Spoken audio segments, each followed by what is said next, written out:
Type number 7 हमारे पास है क्षेत्रफल व आयतन के प्रश्न। क्षेत्रफल व आयतन से संबंधित प्रश्न, इसमें हमें आयतन से पूछ लेता है, वर्ग से पूछ लेता है। इस प्रकार के प्रश्न भी कोई एग्जाम में पूछ लेता है, तो इस प्रकार के प्रश्नों को भी हम हल करेंगे।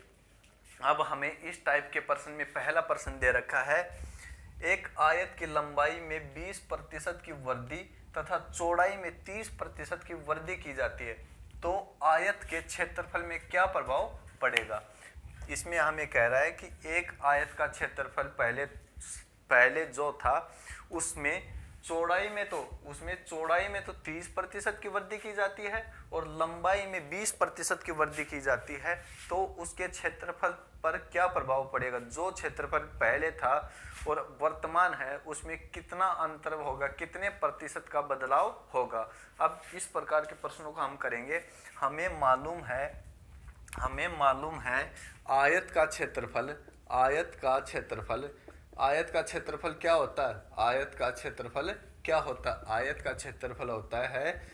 का क्षेत्रफल होता है लंबाई गुणा चौड़ाई। यही तो होता है, आयत का क्षेत्रफल होता है लंबाई गुणा चौड़ाई। अब देखो, लंबाई और क्या गुणा चौड़ाई, लंबाई गुणा चौड़ाई। अब हमारे पास पहले हमें लंबाई उठानी है। क्या उठानी है? पहले हमें लंबाई उठानी है। लंबाई कितनी है? 20% की क्या होती है? 20% की क्या हो रही है? 20% की बढ़ोतरी हो रही है। प्रतिशत को उठाएंगे, प्रतिशत को भिन्न में बदलेंगे, फिर आगे करेंगे। पहले प्रतिशत को उठाया, 20% को प्रतिशत हटाने के लिए 100 का क्या देंगे? भाग देंगे। अब इसको हम भिन्न में बदलेंगे तो क्या आएगा? 1/5। ये 5 तो है हमारी मूल संख्या, 1 आया इसका रिजल्ट। अब 5 को रखो पहले। लंबाई क्या है? 5। पहले क्या थी लंबाई? 5। अब ये बताओ, 1 इसमें जुड़ेगा 5 में या 1 घटेगा?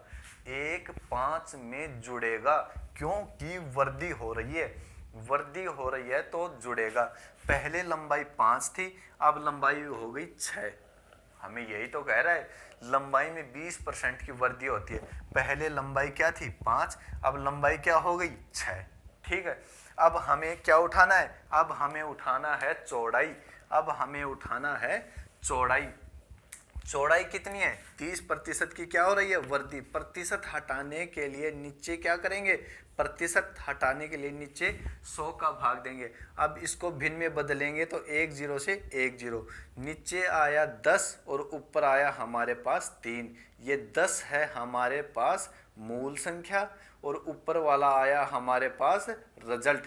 नीचे 10 हमारे पास मूल संख्या आई और ऊपर वाला 3 हमारे पास आया रिजल्ट। तो पहले मूल संख्या रखेंगे। पहले चौड़ाई थी 10।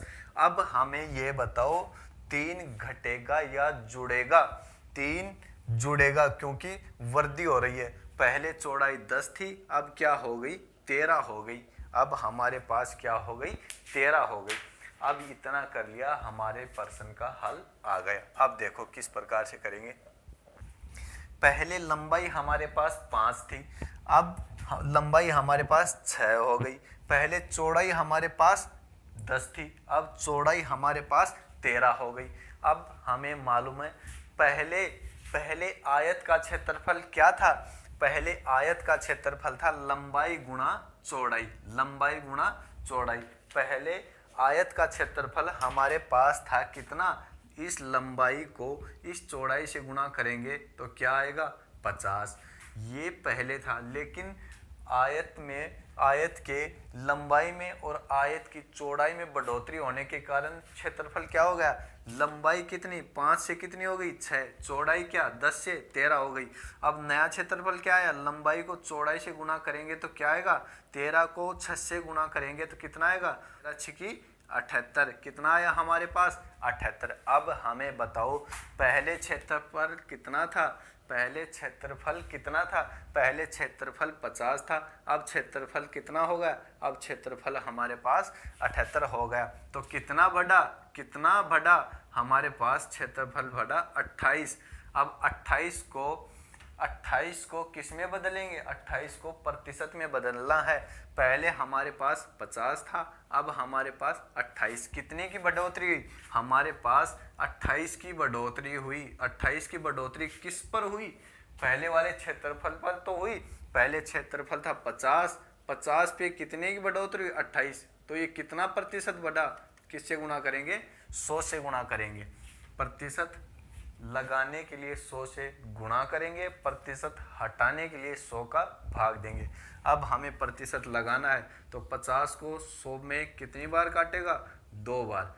28 दूनी 56 प्रतिशत की क्या हुई, 56 प्रतिशत की हमारे पास वृद्धि हुई।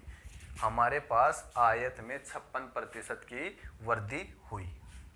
देखो टाइप नंबर 7 में हमें प्रश्न नंबर 2 दे रखा है, किसी वर्ग की एक भुजा में 30 प्रतिशत की वृद्धि की जाती है। किसी वर्ग की एक भुजा में 30 प्रतिशत की वृद्धि की जाती है। यदि क्षेत्रफल को उतना ही रखना है तो वर्ग की दूसरी भुजा में कितने प्रतिशत की कमी करनी होगी। ये कह रहा है कि क्षेत्रफल की एक भुजा में 30 प्रतिशत की वृद्धि की जाती है। एक भुजा में 30 प्रतिशत की वृद्धि करने के बाद भी हमें क्षेत्रफल को उतना ही रखना है, क्षेत्रफल को उतना ही रखना है, तो दूसरी भुजा में हमें कितने प्रतिशत की कमी करनी पड़ेगी। अब देखो क्या उठाएंगे, प्रतिशत उठाएंगे। प्रतिशत कितना है, 30 प्रतिशत। प्रतिशत हटाने के लिए, प्रतिशत हटाने के लिए 100 का क्या देंगे, भाग। अब हमारे पास ये क्या हो गया, अब हमारे पास ये क्या हो गया, ये भिन्न आ गई, 3/10। 10 अब हमारे पास मूल संख्या है, 10 हमारे पास मूल संख्या है, और 3 आया इसका रिजल्ट आया, 3 इसका रिजल्ट आया।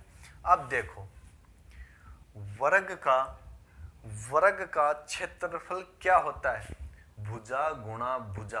वर्ग का क्षेत्रफल क्या होता है, क्षेत्रफल क्या होता है, वर्ग का क्षेत्रफल होता है भुजा गुणा भुजा, भुजा गुणा भुजा। अब हमें मालूम है एक भुजा 10 थी, एक भुजा 10 थी, उसको बढ़ा दिया गया, उसमें वृद्धि कर दी गई। एक भुजा 10 थी, उसमें वृद्धि कर दी गई, तो वो भुजा कितनी हो गई, 13 हो गई। वो भुजा 13 हो गई, कितनी हो गई, 13 हो गई। लेकिन हमें क्या कह रहा है, लेकिन हमें क्या कह रहा है कि उसको उतना ही रखने के लिए, उसको उतना ही रखने के लिए दूसरी भुजा को कितने प्रतिशत कम करना पड़ेगा।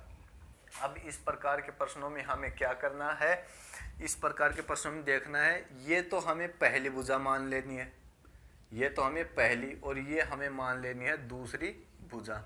अब पहली भुजा है हमारे पास 10 और दूसरी भुजा हो गई 13, दूसरी भुजा हो गई 13। अब इस 13 को भी 10 ही बनाना है, इस 13 को भी क्या बनाना है, 10 ही बनाना है। तो हमें 13 में कितने प्रतिशत की कमी करनी पड़ेगी, 13 को 10 बनाना है तो 13 में कितने की कमी करनी पड़ेगी, 3 की कमी करनी पड़ेगी। कितने की, 3 की कमी करेंगे तब ये 10 बनेगा। दूसरी भुजा को कम करेंगे, पहली भुजा को बढ़ाया तो वो बन गई 13। लेकिन हमें याद रहे कि हमने माना कि दूसरी भुजा हमारे पास पहले 13 थी, अब उसको हमें 10 करना पड़ेगा, उसको हमें 10 करना पड़ेगा। ऐसे मानो ना तुम, ऐसे मानो कि पहली भुजा हमारे पास 10 थी, अब वो बढ़कर हो गई 13, अब वो बढ़कर हो गई 13। और दूसरी भुजा, इसको ही दूसरी भुजा मानेंगे, पहले दूसरी भुजा हमारे पास 13 थी, अब उसको कितना घटाएं, अब उसको कितना घटाएं, उसको घटाएंगे कितना, 3 घटाएंगे, उसको घटाएंगे 3, तो वो हमारे पास आ जाएगी 10, वो हमारे पास आ जाएगी 10। अब इसका क्षेत्रफल बराबर, अब भुजा गुणा भुजा कितना आया, 130, भुजा गुणा भुजा 130। अब हमने क्या किया, पहले को 10% बढ़ा दिया, लेकिन अब हमने दूसरी भुजा, ये है हमारे पास दूसरी भुजा 13 है, इसको कितना, 3 घटाया, 3 घटाया कितना, 13 में 3 घटाया, मतलब 13 में 3 घटाया वो ऊपर, और जो भुजा थी वो नीचे, 3 घटाया 13 में, तब वो बनी 10। अब प्रतिशत पूछ रहा है तो क्या करेंगे, 100 से गुणा करेंगे, ये आ जाएगा हमारे पास 300/13। अब इसको काटेंगे तो क्या आएगा, 13 दूनी 26, 4 13 तिये 39, 1/13%। यह हमारे पास क्या आएगा, 23 सही 1/13% की क्या करनी पड़ेगी, दूसरी भुजा में हमें कमी करनी पड़ेगी, तब जाकर पहली भुजा में हुई 30% की वृद्धि का क्षेत्रफल पर कोई प्रभाव नहीं पड़ेगा। पहले भुजा में हुई 30% की वृद्धि को दूसरी भुजा में हुई 23 सही 1/13% की कमी करने पर कोई प्रभाव नहीं पड़ेगा क्षेत्रफल पर। तो देखो हमें क्वेश्चन नंबर 3 दे रखा है कि एक आयत की लंबाई और चौड़ाई को दोगुना कर दिया जाए तो क्षेत्रफल पर क्या प्रभाव पड़ेगा। इसमें हमें कह रहा है कि एक आयत है, उसकी लंबाई को भी हम दोगुना कर दें और उसकी चौड़ाई को भी हम दोगुना कर दें तो क्षेत्रफल के ऊपर क्या प्रभाव पड़ेगा, इसमें हमें ये पूछ रहा है। तो अब देखो आयत का क्षेत्रफल, पहले प्रश्न में हमने बताया आयत का क्षेत्रफल क्या होता है, आयत का क्षेत्रफल होता है, आयत का क्षेत्रफल, आयत का क्षेत्रफल क्या होता है, आयत का क्षेत्रफल होता है लंबाई गुणा चौड़ाई, यही तो होता है आयत का क्षेत्रफल। अब हम मानते हैं कि आयत की पहले लंबाई क्या थी 1 और पहले चौड़ाई क्या थी, लंबाई गुणा चौड़ाई, लंबाई गुणा चौड़ाई। आयत की हमने माना आयत की पहले लंबाई क्या थी 1 और पहले चौड़ाई भी क्या थी 1, 1 गुणा 1 क्या आएगा 1, ये क्या है इसका क्षेत्रफल। लेकिन अब हमें कह रहा है कि आयत की लंबाई को भी दोगुना कर दें और आयत की चौड़ाई को भी दोगुना कर दें तो क्षेत्रफल पर क्या प्रभाव पड़ेगा। लंबाई को भी दोगुना कर दें, 2 कर दी इसको, और चौड़ाई को भी दोगुना कर दी, इसको भी 2 कर दी, लंबाई गुणा चौड़ाई क्या आएगा क्षेत्रफल, क्या आ जाएगा क्षेत्रफल, क्षेत्रफल आएगा 4। अब हमारे क्षेत्रफल क्षेत्रफल क्या है 4। लंबाई और चौड़ाई को दुगना करने पर आयत का क्षेत्रफल आया 4 और पहले आयत का क्षेत्रफल था 1, पहले आयत का क्षेत्रफल था 1 और अब आया 4। अब ये बताओ कितना बड़ा, पहले 1 आया क्षेत्रफल, पहले 1 था लेकिन दुगना करने पर क्षेत्रफल क्या आया 4 आया, तो कितना बढ़ा 3 बढ़ा। कितने पे बढ़ा, 1 पर ही तो बढ़ा, इसको ही तो दुगना किए, 1 पर 3 बढ़ा, कितना 3, नीचे जिस पर बढ़ा वो आएगा, 1 पर 3 बढ़ा, कितना प्रतिशत बढ़ा, कितना प्रतिशत लगाना है तो क्या करेंगे 100 से गुणा, तो इसका मान आएगा 300, 300 में 1 का भाग देंगे तो वही आएगा कितना 300%। कितने प्रतिशत की वृद्धि हुई, 300% की वृद्धि हुई। देखो टाइप नंबर 7 का हमें आखिरी प्रश्न दे रखा है। आखिरी प्रश्न हमें क्या दे रखा है कि किसी वर्त की त्रिज्या में 50% की वृद्धि कर दी जाए तो क्षेत्रफल पर क्या प्रभाव पड़ेगा। किसी वर्त की त्रिज्या में 50% की वृद्धि कर दी जाए तो क्षेत्रफल पर क्या प्रभाव पड़ेगा। अब पहले तो आपको ये मालूम होना चाहिए कि वर्त का क्षेत्रफल क्या होता है। वर्त का क्षेत्रफल क्या होता है, वर्त का क्षेत्रफल होता है, वर्त का क्षेत्रफल क्या होता है, वर्त का क्षेत्रफल होता है पाई आर स्क्वायर। अब देखो अब 50% की वृद्धि कर रहा है, अब हमें प्रतिशत उठाना है, 50% की क्या कर रहा है 50% की वृद्धि कर रहा है, अब हमें प्रतिशत उठाना है। प्रतिशत उठाएंगे तो क्या करेंगे 50% को हटाने के लिए क्या करेंगे 100 का भाग देंगे, 100 का भाग देंगे। अब इसको काटेंगे तो क्या आएगा 1/2, क्या आया 1/2, ये क्या हो गई भिन्न हो गई। अब 2 क्या है, 2 क्या है, 2 हमारे पास है मूल संख्या, 2 है हमारे पास मूल संख्या, 2 हमारे पास मूल संख्या है और 1 क्या है, 1 है इसका रिजल्ट, 1 क्या है इसका रिजल्ट, 1 आया इसका रिजल्ट। अब ये बताओ 1 2 में जुड़ेगा या घटेगा, 1 2 में जुड़ेगा क्योंकि इसमें वृद्धि हो रही है, अगर कमी होती तो 1 2 में घटता। अब ये नीचे वाली 2 तो है हमारे पास पहले की त्रिज्या, 2 तो है हमारे पास पहले की त्रिज्या, ठीक, 2 हमारे पास पहले की त्रिज्या है, 2 में 1 जोड़ेंगे तो हमारे पास नई त्रिज्या क्या आएगी, नई त्रिज्या आएगी 3, 3 आई नई त्रिज्या। अब कर लो इसको, सूत्र हमें पता है, वर्त का क्षेत्रफल का सूत्र होता है pi r square, pi r square. अब करो इसको, पाई आर स्क्वायर मतलब 2 गुणा 2, पहले त्रिज्या क्या थी 2 गुणा 2, और नया क्या आया पाई आर स्क्वायर 3 गुणा 3, यही तो होगा पहले। अब पाई से पाई दोनों में बराबर है, ये क्या जाएगा कट जाएगा, ये क्या हो जाएगा ये कट जाएगा, समझे, पाई से पाई कैंसिल हो जाएगा, पाई से पाई का कोई महत्व नहीं रहेगा, दोनों में बराबर है।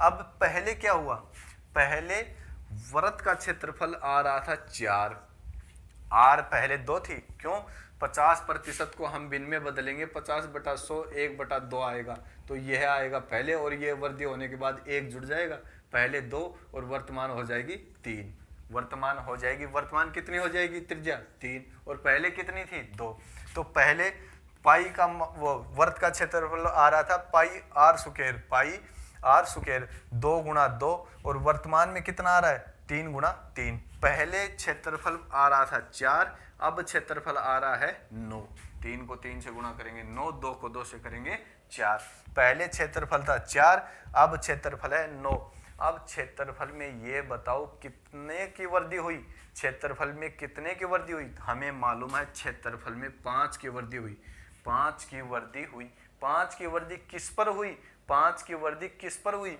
पहले 4 था फिर 5 की वृद्धि हुई, 4 पर किसकी, 4 पर 5 की वृद्धि हुई, 4 पर 5 की वृद्धि हुई, पहले 4 था अब 9, तो 5 बढ़ा किस पर 4 पर, प्रतिशत पूछ रहा है तो 100 से क्या करेंगे गुणा, प्रतिशत पूछ रहा है तो 100 से क्या करेंगे गुणा, प्रतिशत लगाने से 100, प्रतिशत लगाने के लिए 100 से गुणा, और प्रतिशत हटाने के लिए 100 का भाग। अब 4 से 100 में 4 से 100 को काटेंगे तो कितनी 25 बार कटेगा, 25 को 5 से गुना करेंगे तो उत्तर आएगा 125% की क्या हुई बढ़ोतरी, 125% की क्या हुई बढ़ोतरी। तो ये हमारा टाइप नंबर 7 कंप्लीट हुआ। हमने टाइप 7 पढ़ लिए, हमने कुल प्रतिशत में टाइप 7 पूरे कर लिए। कल हम टाइप 8 देखेंगे, उसमें हम विविध को पढ़ेंगे और कल हम प्रतिशत को पूरा कर लेंगे। तो हमने प्रतिशत में पहली टाइप में पढ़े साधारण प्रश्न, दूसरी टाइप में